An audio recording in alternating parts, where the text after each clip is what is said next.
जी नमस्कार, राधे राधे, जय श्री कृष्णा। कैसे हैं आप लोग? उम्मीद है कि सारे लोग अच्छे होंगे। तो स्वागत है मैथ्स बाय जय सर यूट्यूब चैनल पर। मेरा नाम है जय। तो आज हम बात करने जा रहे हैं कटिंग ऑफ कॉर्न, यानी शंकु को काटना। जीवन में बहुत कुछ, जीवन बहुत काट रहा होगा आपका, पर यहाँ पर आप कॉर्न को काटना सीखोगे आज। और जीवन का उद्देश्य भी आपका सीखना ही होना चाहिए। और मैं एक चीज़ बता दूं आपको, मैंने कटिंग ऑफ क्यूब सिखाया था आपको, कटिंग ऑफ स्फीयर सिखाया मैंने आपको, मतलब घन को काटना सिखाया, बेलन को काटना सिखाया।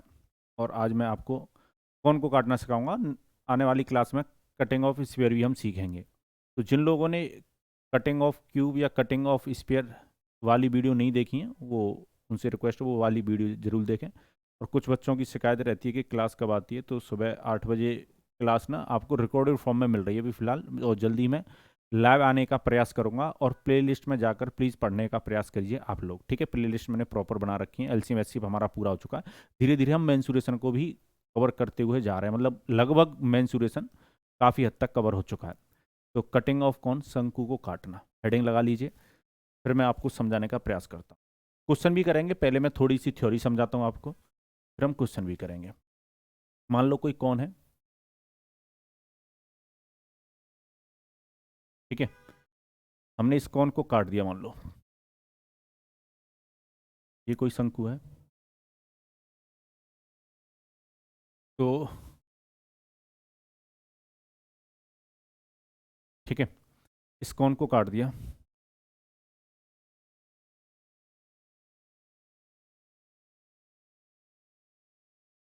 तो इसके पहले भाग की जो ऊंचाई है, पहले वाले कौन की जो ऊंचाई है उसको हम h1 मानते हैं। दूसरे वाले कौन की जो ऊंचाई है उसको हम h2 मान लेते हैं। और तीसरे वाले कौन की जो ऊंचाई है उसको हम h3 मान लेते हैं,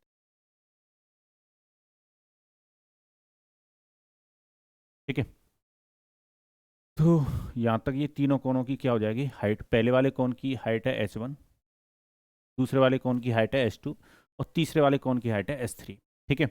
रेडियस मान लेते हैं, पहले वाले कौन की जो रेडियस है वो r1 है, दूसरे वाले की कितनी है r2, और तीसरे वाले की r3 मान लो रेडियस है, ठीक है। वैसे ही आप समझ सकते हैं कि पहले वाले की सिलेंट हाइट l1 है, दूसरे वाले की सिलेंट हाइट l2 और तीसरे वाले की सिलेंट हाइट l3 है, ठीक है।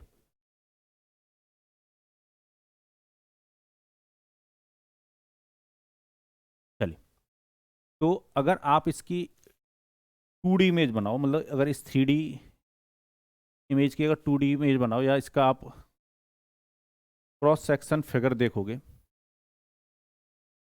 आपको ये कुछ इस तरीके से दिखाई देता, ठीक है। कुछ इस तरीके से दिखाई देता। ये हाइट h1 है, ये दूसरी वाली हाइट h2 है, और तीसरी वाली हाइट जो है वो h3 है, ठीक है। ध्यान रखिएगा अभी हाइट हम बराबर नहीं ले रहे हैं, अलग अलग हाइट चल रही हैं। रेडियस r1 है, r2 और r3 है, ठीक है। तो समझिएगा। और ये जो स्लेंट हाइट है वो l1 है, दूसरे वाले की जो स्लेंट हाइट है वो l2 है, और वैसे ही अगर तीसरे वाले पार्ट की स्लेंट हाइट देखोगे आप l3 है, ठीक है। ये सारी बातें। तो अब यहाँ पर समझिएगा, अगर आपने एक कंसेप्ट पढ़ा होगा ज्योमेट्री में, मैंने अभी ज्योमेट्री यूट्यूब पे पढ़ाई नहीं है आपको, आने वाले टाइम पे ज्योमेट्री भी मैं आपको सिखाऊंगा। तो ज्योमेट्री में एक सिमिलरिटी का कंसेप्ट आता है, मतलब सिमिलरिटी ऑफ ट्राइंगल, यानी हिंदी में अगर मैं समझाना चाहूँ तो त्रिभुजों की समरूपता। तो अगर दो ट्राइंगल कब सिमिलर कहलाते हैं, जब उनके कोई भी दो एंगल क्या हो, बराबर हो, क्योंकि तीसरा अपने आप बराबर हो जाता है। तो अगर किसी भी त्रिभुज के दो कोण बराबर हो जाएं तो उनकी करस्पॉन्डिंग साइड हिंदी में बोले तो संगत भुजाएं का जो रेशियो होता है, करस्पॉन्डिंग साइड का जो रेशियो होता है वो कैसा होता है, इक्वल हो जाता है, ठीक है। तो यहाँ पर अगर आप देखोगे तो ये जो एंगल है वो 90 डिग्री का, ठीक है। और ये जो एंगल है दोनों ट्राइंगल में क्या हो जाएगा, बराबर हो जाएगा। अगर मैं पहले वाले ट्राइंगल को लूँ, दूसरे वाले ट्राइंगल को लूँ, कहने का मतलब ये है कि अगर आप पहले छोटे वाले ट्राइंगल को और बड़े वाले ट्राइंगल को अगर देखते हो, तो R1 अपॉन R2 बराबर हो जाएगा आपका H1 अपॉन H2, और बराबर हो जाएगा L1 अपॉन L2, ठीक है। और कहने का मतलब ये है कि इस चीज़ को आप ऐसे भी लिख सकते हो कि R1 रेशियो R2 बराबर होगा H1 रेशियो H2, और बराबर होगा L1:L2। ठीक है, करस्पॉन्डिंग साइड का रेशियो कैसा हो जाएगा, बराबर हो जाएगा। पर अगर मैं तीनों ट्राइंगलों को देखूं तो ये आपस में क्या होंगे, सिमिलर होंगे। ठीक है, पहले हमें ये ट्राइंगल ले रहे हैं छोटा वाला, फिर हमें ये बड़ा वाला ट्राइंगल ले रहे हैं। ठीक है, फिर सबसे बड़ा वाला ट्राइंगल ले रहे हैं। इस तरीके से अगर इन तीनों त्रिभुजों को आप देखोगे तो ये आपस में कैसे हैं, सिमिलर हैं। तो इनकी जो रेडियस का रेशियो है, यानी R1:R2:R3, ठीक है, ये किसके बराबर होगा, H1:H2:S3। ठीक है, और बराबर होगा ये L1:L2:L3। तो ये तो मैंने अभी इसको 3 पार्ट में कट किया। ठीक है, अगर मान लो किसी कोण को आप कितने भागों में काट देते, n भागों में काट देते। ठीक है, किसी कोण को अगर आप n पार्ट में डिवाइड कर देते तो यहां से फिर आप ये भी कह सकते हो कि R1:R2:R3 dot dot dot Rn equal होगा आपका H1:H2:S3 डॉट डॉट Hn। और वैसे ही L1:L2:L3 डॉट डॉट बराबर होगा Ln तक। ठीक है, तो ये बात उम्मीद है आपको समझ में आई होगी। ठीक है, अगर मुझे इन सारे कोण का क्या निकालना हो, अगर मुझे इन सारे कोण का क्या निकालना हो, कर्व सरफेस एरिया निकालना हो, अगर इन सारे के कोण का कर्व सरफेस एरिया का रेशियो निकालना हो, ठीक है, अगर मुझे इनके कर्व सरफेस एरिया का रेशियो लेना है तो ठीक है, वो समझिएगा कर्व सरफेस एरिया का जो रेशियो आएगा वो क्या आएगा, पहले वाले का जो कर्व सरफेस एरिया होगा पाई R1 होगा। ठीक है, वैसे ही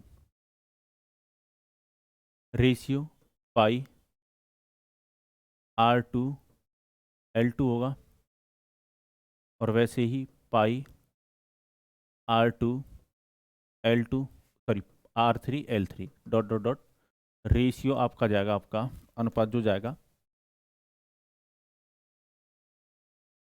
पाई/RN/LN। तो पाई तो सब में कॉमन है, कैंसिल हो जाएगा, क्योंकि रेशियो में एक जैसी चीज क्या हो जाती है, कैंसिल। पर L1 की जगह पे आप R1 रख सकते हो, यानी कर्व सरफेस एरिया का जो रेशियो वो आपका बन जाएगा R1 का स्क्वायर। L1 की जगह पे हम क्या रख सकते हैं, R1, क्योंकि हमें ये पता है L1 और L2, या आप ये कह सकते हो कि L1 और L2 का वही रेशियो था जो R1:R2 था। ठीक है, तो R1 स्क्वायर यहाँ पर क्या बन जाएगा आपका R2 square ratio R3 square. ध्यान रखिएगा ये जो कर्व सरफेस ये आ रहा है सारे कौन का आ रहा है। ठीक है, तो ये रेडियस के स्क्वायर के बराबर होगा और लास्ट में Rn का स्क्वायर। वैसे ही आप कह सकते हो L1 square ratio L2 square ratio L3 square dot dot Ln का स्क्वायर। वैसे अगर हाइट के फॉर्म में लिखना चाहते हो तो H1 square ratio H2 square ratio S3 square dot dot Hn का स्क्वायर। ठीक है, तो कर्व सरफेस एरिया किस पर डिपेंड करेगा, या तो रेडियस के स्क्वायर से चले जाओ, या स्लेंट हाइट के स्क्वायर से चले जाओ, या हाइट के स्क्वायर से चले जाओ। जो इनकी रेडियस, स्लेंट हाइट और स्ट्रेट हाइट का जो स्क्वायर का जो रेशियो होगा वही इनके कर्व सरफेस एरिया का रेशियो आएगा। ठीक है, पर ये जो आया है रेशियो वो किसका आया है, कौन का निकल के आया है। थोड़ा सा हम पिछले वाले फिगर पे आते हैं। ये जो रेशियो आया है वो किसका आ रहा है, कौन का। जैसे पहला कौन जो बन रहा था वो, ठीक है, फिर दूसरा कौन जो बड़ा वाला लिया है हमने वो, और फिर सबसे तीसरा वाला जो कौन लिया है वो। ठीक है, पर अगर हमें निकालना होता, मतलब इनके बीच वाले पार्ट का अगर हमें क्या निकालना होता, रेशियो निकालना होता कर्व सरफेस एरिया का, बीच वाला पार्ट मतलब वो आपको समझना है। अभी जो रेशियो हमने निकाला है वो किसका चल रहा है, कोनों का चल रहा है। जैसे पहला एक कौन बनता छोटा वाला, ठीक है, जिसकी रेडियस R1 होती, हाइट H1 होती। दूसरा वाला जो कौन बनता वो दूसरा थोड़ा सा बड़ा बनता। ठीक है, तीसरा वाला कौन जो बनता वो थोड़ा सा और बड़ा बनता। ठीक है, और वैसे ही डॉट डॉट लास्ट तक अगर जाते आप तो ये सबसे बड़ा कौन बनता। ठीक है, जिसकी हाइट HN होती, स्लैंट हाइट LN होती और रेडियस RN होती। वैसे यहाँ पर देखोगे तो इसकी रेडियस ये R3, स्लैंट हाइट L3 और हाइट S3। ठीक है, जो छोटे से बड़े बड़े कौन बनते जा रहे थे। पर अगर आपको मान लो इनके बीच वाले पार्ट का, जैसे आपने बीच में कट मारे थे दो, ठीक है, तो अगर बीच वाले पार्ट का देखते, जैसे एक पहला कौन बनता वो, और फिर बीच में फर्स्ट टर्म बनता कुछ इस तरीके से, ठीक है, और फिर एक नीचे भी फर्स्ट टर्म ही बनता।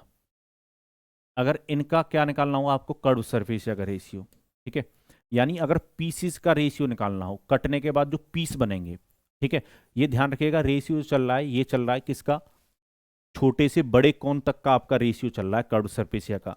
पर अगर आप रेशियो निकालना चाहते हो कर्व सरफेसिया जो पीसेस बनते हैं, मतलब पीसेस में जो बनता curve surface area of pieces बोलो या स्लाइसेस बोलो, ठीक है, टुकड़ों का अगर आप क्या निकालते, कर्व सरफेसिया निकालते, तो वो कैसे निकलता, R1 square ratio R2 square minus R1 square. अब ये ऐसा क्यों हो रहा है वो समझो, क्योंकि अगर पहले वाले पार्ट का पूरे का कर्व सरफेस R1 स्क्वायर है और दूसरे वाले पार्ट का अगर R2 स्क्वायर है, तो अगर R2 स्क्वायर में से बड़े वाले कर्व सरफेस या में से छोटे वाले कौन का कर्व सरफेस हटा दोगे, तो केवल बीच वाले पार्ट का कर्व सरफेस रह जाएगा, ठीक है। और वैसे ही आप कहते हैं कि R3 का स्क्वायर माइनस R2 का स्क्वायर डॉट डॉट डॉट, जो रेशियो निकल के आता लास्ट तक, RN का स्क्वायर माइनस RN-1 का स्क्वायर, ठीक है। और वैसे ही इसको किस में लिख सकते हो आप, सिलेंट हाइट के फॉर्म में भी लिख सकते हो। उम्मीद है ये समझ गए होगे। यहाँ पर L1 स्क्वायर, यहाँ पर L2 square minus R1 square, L3 square minus L2 square dot dot last तक चले जाना। वैसे अगर हाइट के फॉर्म में लिखना चाहते हो इनके कर्व सरफेस एरिया का पीसेस का, तो वो भी आप बता सकते हो, H1 square ratio H2 square minus H1 square, H3 square minus H2 square dot dot dot ratio HN square minus HN-1 का स्क्वायर, ठीक है। चलिए, तो ये तो कर्व सरफेसिया के बारे में बात हुई। पर अगर इनके वॉल्यूम के बारे में बात होती, तो वॉल्यूम में आप रेशियो कैसे बनाओगे वो समझिएगा। तो जो वॉल्यूम होता है वो होता है 1/3 पाई R स्क्वायर H। तो 1/3 पाई कांस्टेंट वैल्यू है, मैंने बताया था रेशियो में कांस्टेंट वैल्यू का कोई फर्क नहीं पड़ता रेशियो पर। तो H की जगह पे आप क्या लिख सकते हो, रेडियस लिख सकते हो, क्योंकि करस्पॉन्डिंग साइड का रेशियो बराबर हो जाएगा। तो इनका जो वॉल्यूम का जो रेशियो बनेगा वो बनेगा R1 cube R2 cube R3 cube dot dot dot RN, वैसे ही H1 cube ratio H2 cube ratio H3 का cube dot dot dot last में HN का, ठीक है, यहाँ तक रेशियो चलता। और वैसे ही आप सिलेंट हाइट पर L1 का क्यूब, L2 का क्यूब, L3 का cube dot dot dot ratio last में चलता आपका LN का, ठीक है। तो ध्यान रखिएगा ये जो वॉल्यूम का रेशियो आ रहा है वो जो कौन बनते चले जाते उनका आ रहा है। पर अगर मान लो मुझे वॉल्यूम निकालना हो पीसेस का, ठीक है, बात समझ पा रहे हो ना, जैसे मान लो कोई कौन है, मैंने अगर n भागों में बांटा इसको, ठीक है, कितने भागों में बांट दिया, n भागों में। थोड़ा सुंदर सा मैं कौन बनाता हूँ,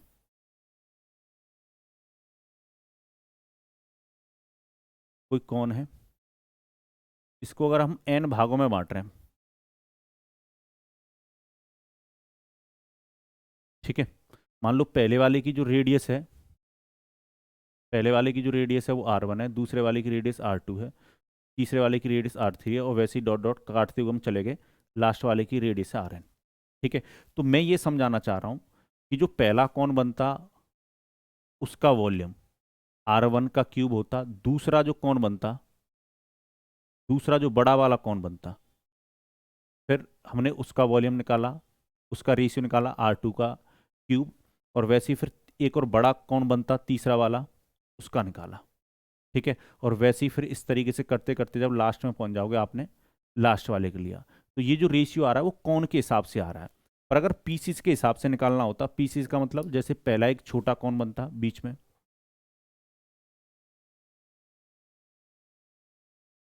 ठीक है, बीच में अब ये जो पीस बनता कटने के बाद वो कुछ ऐसा बनता।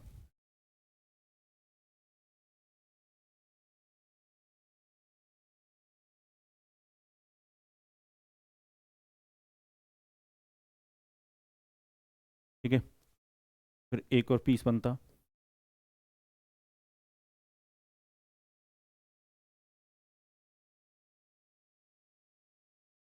कहने का मतलब ये कि ये सब फ्रस्टम बनते चले जाते फिर बाद में।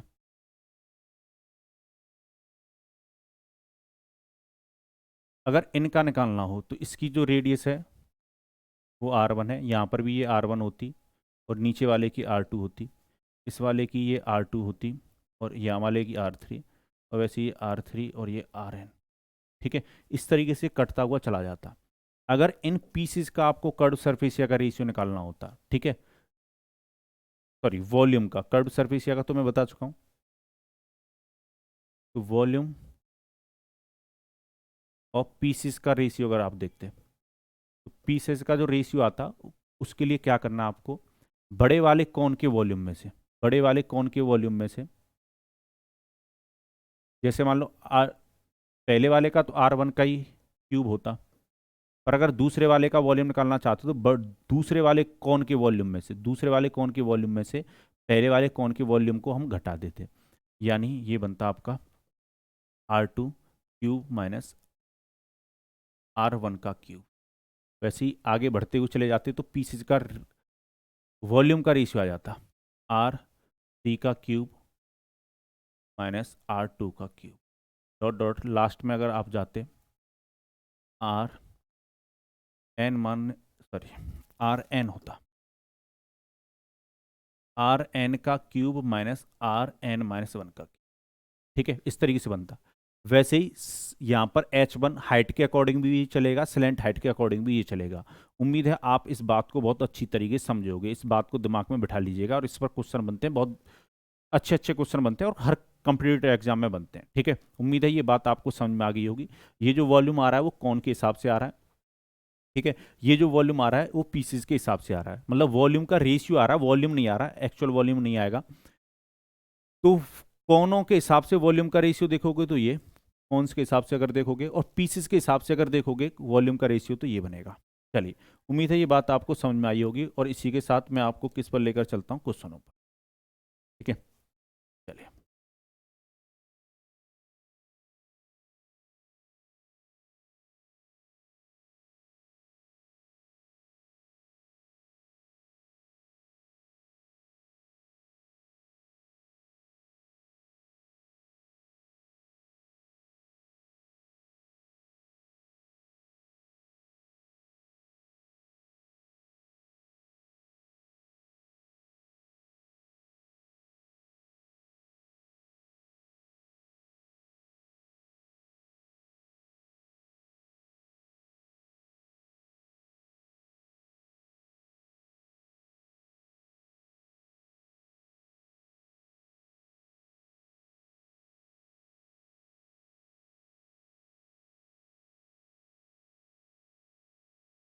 एक मिनट बस फाइल लगा लेता हूँ, फिर मैं आपको क्वेश्चन ऊपर लेकर चलूँ।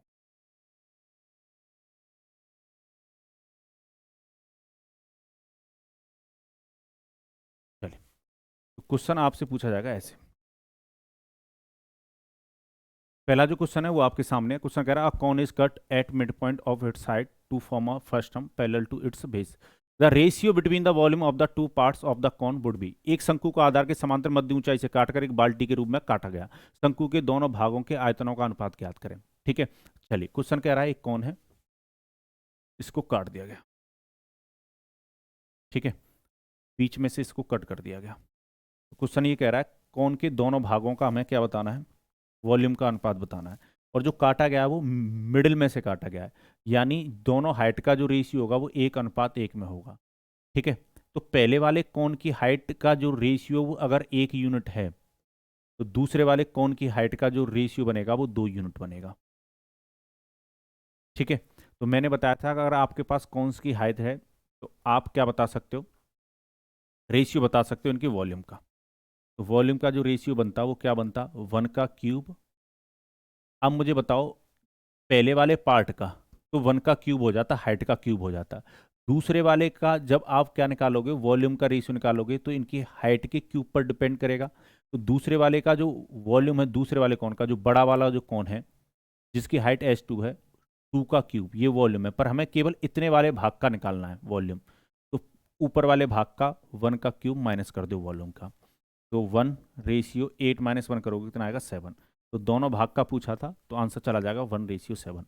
उम्मीद है ये बात आपको बहुत अच्छी तरीके से समझ में आई होगी। दोनों कोण का पूछा जाता तो 1:8 होता, पर दोनों भागों का पूछा गया है, तो ये बात आपको ध्यान रखनी है। चलिए आगे बढ़ते हैं क्वेश्चनों पर। नेक्स्ट क्वेश्चन आपके सामने, क्वेश्चन कह रहा है a cone is cut parallel to its base in such a way that height of each part 3 part is same, find the ratio of the volume of the 3 part. ठीक है, चलिए तो यहाँ पर भी वही कहानी है कि कोई कोन है, इस बार जो काटा गया वो 3 बराबर भागों में काट दिया इसकी ऊंचाई के, 3 कट मार देते हैं। तो हाइट का जो रेशियो वो पहले वाले का 1 है, दूसरे वाले का भी 1 है, तीनों पार्ट की जो हाइट है वो कैसी बताई गई है, बराबर बताई गई है। ठीक है, तो आप मुझे बताइए पहले वाले कोण की हाइट कितनी होती है 1 यूनिट, पर दूसरे वाले कोण की जो हाइट होती है वो 2 यूनिट हो जाती है, 1 और 1, 1 और 1 को जोड़ते। तीसरे वाले कोण की हाइट होती है वो 3 यूनिट होती। ठीक है, चलिए अब हमें तीनों हिस्सों का वॉल्यूम का रेशियो बताना है। तो बताया था अभी, वॉल्यूम का अगर रेशियो निकालना है तीनों हिस्सों का, तो 1 का क्यूब करो, फिर आप दूसरे वाले कोण के वॉल्यूम में से पहले वाले कोण का वॉल्यूम माइनस कर दोगे, तो बीच वाले भाग का, इस वाले भाग का क्या आ जाएगा, वॉल्यूम आ जाएगा।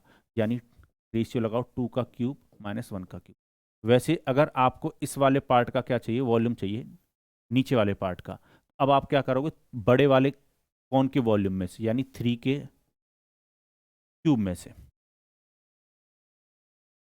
दूसरे वाले कोण तक के वॉल्यूम को माइनस कर दो, 2 का क्यूब। तो ये कितना बनेगा 1, ये 8 - 1 होगा तो 7, और ये 27 - 8 होगा तो 19, ये बनता। इनके तीनों हिस्सों का जो वॉल्यूम का जो रेशियो आता है वो आता है 1:7:19। ठीक है, ऑप्शन नंबर ए इसका क्या होता आंसर होता। उम्मीद है ये बात आपको बहुत अच्छी तरीके से क्लियर हुई होगी। ठीक है, जब भी आपसे एग्जाम में ऐसा क्वेश्चन बनाया जाए उम्मीद है आप बना लोगे। चलिए तो यहाँ पर क्वेश्चन पढ़िए, ये CHSL 2017 में मेंस के एग्जाम में आया। क्वेश्चन कह रहा है ठोस शंकु के आधार की त्रिज्या 9 सेंटीमीटर तथा इसकी ऊंचाई 21 सेंटीमीटर, इसे दो कटाव जो कि आधार के समांतर हैं से 3 भागों में काटा गया। कटाव आधार से क्रमशः 7 सेमी तथा 14 सेमी की ऊंचाई पर है। क्रमशः ऊपरी, मध्य तथा निचले भागों के वक्र पृष्ठीय क्षेत्रफल का अनुपात बताना है। ठीक है, बता देते हैं। चलिए क्वेश्चन कह रहा है एक कौन है हमारे पास, मान लो। ठीक है, इसकी जो हाइट है, इसकी जो हाइट दे रखी है वो 21 सेंटीमीटर दे रखी है। इसकी जो हाइट है वो 21 सेंटीमीटर दे रखी है। पहला जो कट मारा गया है आधार से मारा गया है, कहाँ पर मारा गया है 7 सेंटीमीटर की हाइट पर, इस हाइट 7 सेंटीमीटर है। दूसरा जो कट मारा गया है वो बेस से ही 14 सेंटीमीटर की हाइट पर मारा गया है। ये टोटल हाइट कितनी है 14। आप मुझे बताओ अगर यहाँ तक की हाइट 7 सेंटीमीटर है तो ये भी कितनी हो जाएगी 7 सेंटीमीटर। ठीक है, और ऊपर वाली हाइट भी कितनी हो जाएगी, अगर टोटल कितनी है 21 है, यहाँ तक अगर 14 है तो ये भी कितनी हो जाएगी 7। क्या तीनों हिस्सों की हाइट बराबर आ गई, तो आप कहोगे बराबर आ गई। यानी इनके हाइट का जो रेशियो चलेगा वो 1:1:1 चलेगा। ऊपर वाले हिस्से की हाइट कितनी होगी, अगर 1 यूनिट है तो दूसरे वाले हिस्से की हाइट कितनी होगी 2 यूनिट। और वैसे ही आप देखोगे तीसरे वाले हिस्से की हाइट जो हो जाएगी वो 3 यूनिट। अब निकाल दो इनके कर्व्ड सरफेस का रेशियो, और बताइए ज़िंदगी कैसी चल रही है आप लोगों की। तो अगर इनके कर्व्ड सरफेस का रेशियो निकालना है तो अब स्क्वायर पे डिपेंड करेगा इनके हाइट के। ठीक है, चलिए तो 1 का स्क्वायर। अब हमें कर्व्ड सरफेस एरिया का रेशियो निकालना है। अगर मुझे इस वाले भाग का क्या चाहिए, कर्व्ड सरफेस एरिया का रेशियो चाहिए, तो मुझे क्या करना होगा, ऊपर मतलब जो बड़ा वाला कोण है उसके कर्व्ड सरफेस एरिया में से ऊपर वाले कोण के कर्व्ड सरफेस एरिया को माइनस करना होगा। यानी 2 का स्क्वायर माइनस 1 का स्क्वायर रेशियो, वैसे ही 3 का स्क्वायर माइनस 2 का स्क्वायर, ये कर लीजिए। तो 1, 4 - 1 होगा कितना 3, और 9 माइनस कितना होगा 4, तो कितना 5, 1:3:5। ऑप्शन नंबर बी क्या होगा आंसर होगा। ठीक है, चलिए ये ध्यान रखिएगा, टॉप, मिडिल और बॉटम वाले भाग का क्या आया है, कर्व्ड सरफेस एरिया का रेशियो आया है। ठीक है, तो इसमें जो और जो डाटा दे रखा था वो उतने काम का था भी नहीं, केवल हाइट से आप इस क्वेश्चन को सॉल्व कर सकते थे। उम्मीद है आपको ये सारी बातें समझ में आई होंगी बहुत अच्छी तरीके से। चलिए आगे बढ़ते हैं। क्वेश्चन थोड़े से वॉल्यूम बताकर आपसे हाइट निकलवा सकता है। क्वेश्चन कह रहा था height of cone is 30 centimetre, a small cone is cut off at the top by a plane parallel to base, its volume is 1/27th part of the volume of the given cone, at what height above the base is the section made. किसी शंकु की ऊंचाई 30 centimetre, आधार के समांतर शीर्ष से एक अन्य शंकु काटा गया। इस छोटे शंकु का आयतन बड़े शंकु के आयतन का 1/27 है, तब ज्ञात करें आधार से कितनी ऊंचाई पर शंकु काटा गया। ठीक है, आधार से पूछा है तो कहना क्या चाह रहा है क्वेश्चन वो समझो। क्वेश्चन ये कह रहा है एक कौन है, ठीक है, जिसका वॉल्यूम जो है टोटल पूरे वाले कौन का वो 27 यूनिट है। कितना है वॉल्यूम है 27 यूनिट, ध्यान रखिएगा वॉल्यूम है ये। अब क्वेश्चन ये कह रहा है कि एक इसके आधार से कुछ ऊंचाई पर एक दूसरा भी क्या काट दिया गया है, मतलब एक कट लगाया गया है। तो एक ये जो कौन बनेगा इसका जो वॉल्यूम है वो 1 यूनिट है। ठीक है, चलिए अब यहां पर कहानी आपको समझनी है कि वॉल्यूम का जो रेशियो दे रखा है 1:27 दे रखा है। कहने का मतलब ये है ये पहले वाले कौन का है और ये दूसरे वाले कौन का है। ठीक है, चलिए क्या मैं इनके हाइट का रेशियो निकाल सकता हूं, तो आप कहोगे बिल्कुल निकाला जा सकता है। अगर आप वॉल्यूम का क्यूब रूट ले लोगे, ठीक है, 3D से हमें 1D पर जाना है, वही वाला कंसेप्ट है। अगर वॉल्यूम का क्या ले लोगे, क्यूब रूट ले लोगे, क्योंकि वॉल्यूम मैंने बताया था V1/V2 इनकी हाइट के क्यूब पर डिपेंड करेगा। ठीक है, या रेडियस के क्यूब पर डिपेंड करेगा, या स्लेंट हाइट के क्यूब पर डिपेंड करेगा। तो अगर यहां से ये क्यूब रूट हटाओगे तो वॉल्यूम का क्या लेना होगा, क्यूब रूट लेना होगा। तो 1 का क्यूब रूट और 27 का क्यूब रूट ले लीजिए, तो इनकी ऊंचाइयों का अनुपात आ जाएगा, यानी दोनों कोण की ऊंचाई 1:3 में रही होंगी। किसमें रही होंगी, 1:3 में। अब क्वेश्चन ने ना बड़े वाले कोण की ऊंचाई बता रखी है। बड़े वाले कोण की ऊंचाई कितनी दे रखी है, 30। हमारे अकॉर्डिंग कितना है, 3 यूनिट। आप मुझे बताइए अगर हमारे अकॉर्डिंग 3 यूनिट ऊंचाई है तो इस 3 यूनिट का मान क्वेश्चन कितना बता रहा है, 30 सेंटीमीटर। तो 1 यूनिट का मान कितना आएगा, 3 में 30 से डिवाइड दे दो, 1 यूनिट का मान आएगा 10 सेंटीमीटर। अगर 1 यूनिट का मान 10 यूनिट है तो इस 1 यूनिट का मान कितना होना चाहिए, तो आप कहोगे इसमें भी 10 सेंटीमीटर से मल्टीप्लाई कर दो। तो इसका मान कितना आ गया, 10 सेंटीमीटर। कहने का मतलब ये कि बड़े वाले कोण की जो हाइट है वो 30 सेंटीमीटर दे रखी है, मतलब ये तो दे ही रखी है 30 सेंटीमीटर था, पर आपने छोटे वाले कोण की भी हाइट पता कर ली, वो 10 सेंटीमीटर। ठीक है, आप मुझे बताओ क्वेश्चन ये कह रहा है आधार से कितनी ऊंचाई पर कट मारा गया होगा। तो आधार से जो कितनी ऊंचाई पर मारा गया होगा, ऊपर से हाइट नीचे तक 30 ये वाली, और यहां तक की हाइट 10, तो आधार से तो मात्र 20 सेंटीमीटर ऊंचाई पर मारा गया होगा। ठीक है, ये वाली जो हाइट होती है वो 20 सेंटीमीटर। ठीक है, तो आंसर होगा इसका 20 सेंटीमीटर। उम्मीद है आपको ये बात समझ में आई होगी बहुत अच्छी तरीके से। ठीक है, चलिए आगे बढ़ते हैं, कुछ और क्वेश्चन देखते हैं।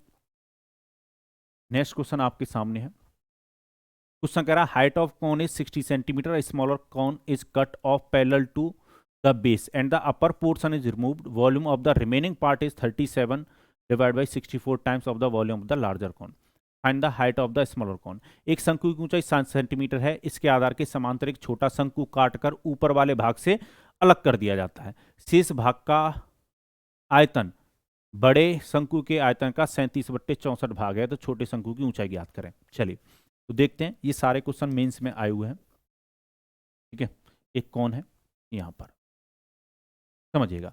देखो मैंने कई बात आपको ये बात समझाई है कि जब भी फ्रैक्शन में लिख कर देना, तो ये जो 64 है, मतलब जो नीचे वाला जो पार्ट होता है ये डिपेंड करता है कंपेयरिंग किससे हो रहा है। तो 64 टाइम्स वॉल्यूम ऑफ लार्जर कौन आ रहा है, ये जो ऑफ आ रहा है ना वो लार्जर कौन के साथ आ रहा है। तो इसका मतलब ये कि बड़ा वाला जो पहले कौन रहा होगा उसका वॉल्यूम 64 यूनिट रहा होगा, 64 यूनिट रहा होगा।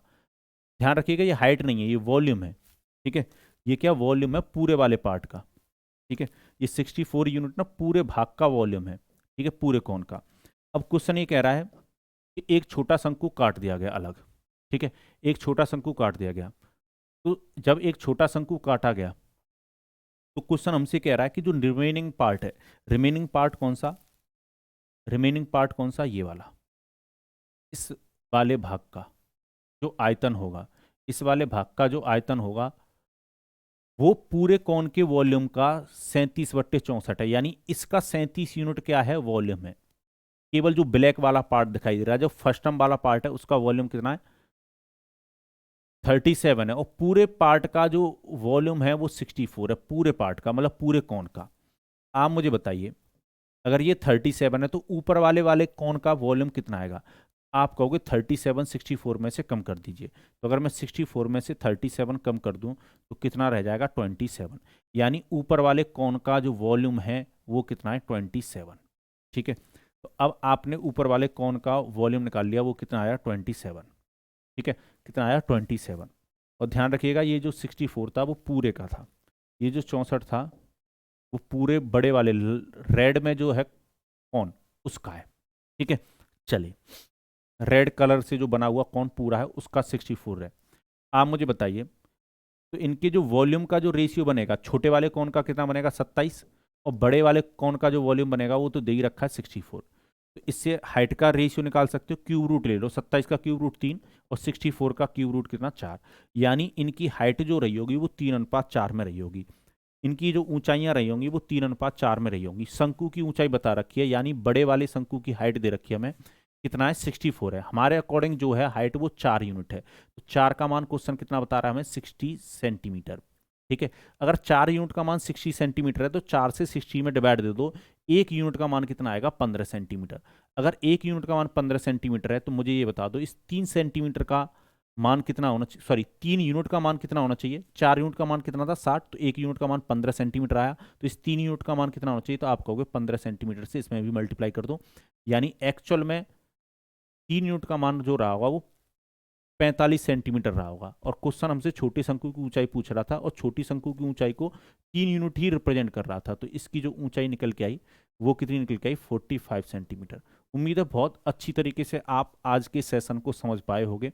ठीक है, और कटिंग ऑफ कॉन में आपको किसी भी प्रकार का अगर क्वेश्चन पूछा जाएगा तो आप बना लोगे। एक चीज आपको ध्यान रखनी है, चैनल को सब्सक्राइब करना नहीं भूलना है। ठीक है, मैं बहुत बच्चों को देख रहा हूँ कि वीडियो तो खूब देख रहे हैं पर जो सब्सक्राइब वाला बटन है ना उसकी तरफ उंगली नहीं जा रही। ठीक है, उंगली कहीं दूसरी जगह नहीं करनी, इधर ही करनी है, maths by Jaisar YouTube channel की तरफ। ठीक है, चलिए तो इसी के साथ हंसते रहिए, मुस्कुराते रहिए और इसी तरीके से बने रहिए। और मैं बेहतरीन सेशन आपके लिए इसी तरीके से मैं लेकर आऊँगा और नेक्स्ट क्लास में हम शुरू कर देंगे स्फीयर यानी गोला। ठीक है, चलिए तो इसी के साथ मुझे दीजिए अनुमति और सब्सक्राइब करना मत भूलिएगा। बेशक आप किसी और को लाइक करते हो तो वीडियो को भी लाइक किया करो। ठीक है, एक समय पर 2 को लाइक कर सकते हो, चल रहा है, चलन है।